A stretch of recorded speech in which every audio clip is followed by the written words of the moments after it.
CX-5 is a two-row, five-passenger crossover. No third row, optional or standard in this guy. Fairly compact in its lines. It is to the Mazda 6 what a BMW X3 is to a 3 Series, to kind of stack the concept here.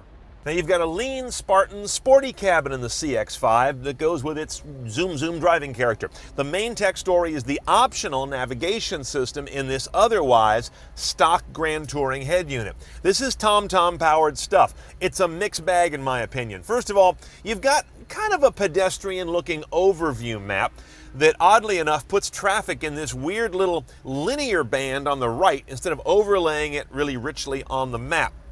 That to me is kind of an odd interface. On the other hand, as you get close to a turn or an interchange, it does a great job. In fact, it changes to a totally different look to show you what lane to be in and micro guide you. So that I like a lot.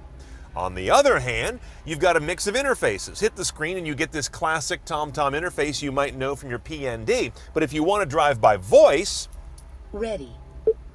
Navigation. You get this very different list of choices, not the same as what's on the TomTom map, and certainly not the same look and feel. That to me is not good interface design. And that nav is grafted on, by the way, over here in this odd little door on the side of the dash. You slide that open and that's where the SD card goes. Obviously, you've got Bluetooth calling, Bluetooth streaming. Under your audio choices, you're not going to be missing anything. We've got AM and FM radio with a handy HD toggle. I like this as opposed to letting the radio do its own switching. They tend to make a hash of that. Sirius satellite radio, Bluetooth streaming is right next to Pandora, working off your app. Everything is kind of slow on this connected stuff, especially on the Bluetooth and Pandora. I just feel like this system is kind of overburdened. It doesn't move very crisply, so you're constantly glancing back after you invoke something to see if it's up yet, and that takes your eyes and mind off the road. Same thing goes for acquiring the iPod and other sources, but at least all the things you want are here, as well as traditional optical disc and aux. Beyond that, pretty pedestrian, 6-speed automatic only in this trim level of the vehicle. You've got a sport gate on the side. No paddles are available though, which I found surprising given Mazda's sporting intentions. And this vehicle, new this year, has a sort of a city braking technology to prevent rear-enders with automatic braking, something Volvo pioneered a couple of years ago. Now under the hood, they used to stick only a 2-liter in these cars. Now they have an optional 2.5-liter in the higher trim vehicles like we have here. This is a Skyactiv inline-4 sitting side saddle. Skyactiv means high compression, 13-to-1, yet using regular gas.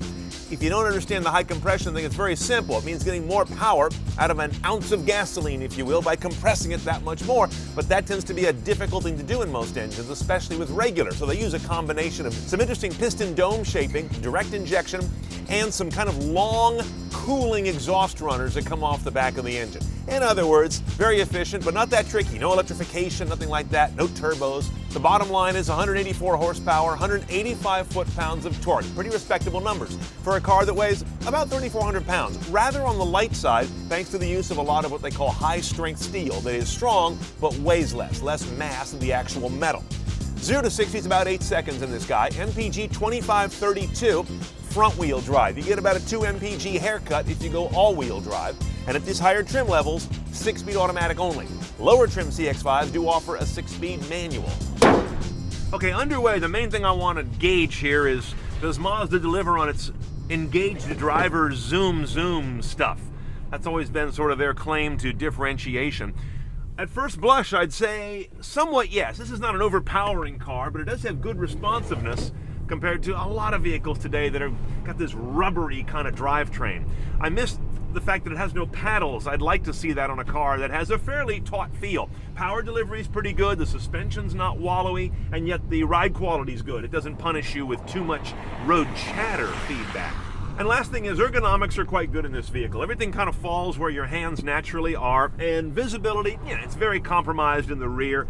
Those giant C-pillars are just one of the defining characteristics of compact crossovers, but beyond that, it's a very comfortable vehicle to get natural with very quickly. Now pricing the CX-5 Grand Touring, top of the stack, automatic only, $28,800. Another $1,250 gets you all-wheel drive. You're also going to take a 2 mpg hit, more or less, on your fuel economy. $1,425 for the tech package. That gets you the TomTom nav that I could kind of live without. Automatic braking for the collision avoidance in city traffic, also bi-xenon HID headlights with automatic headlight control as well.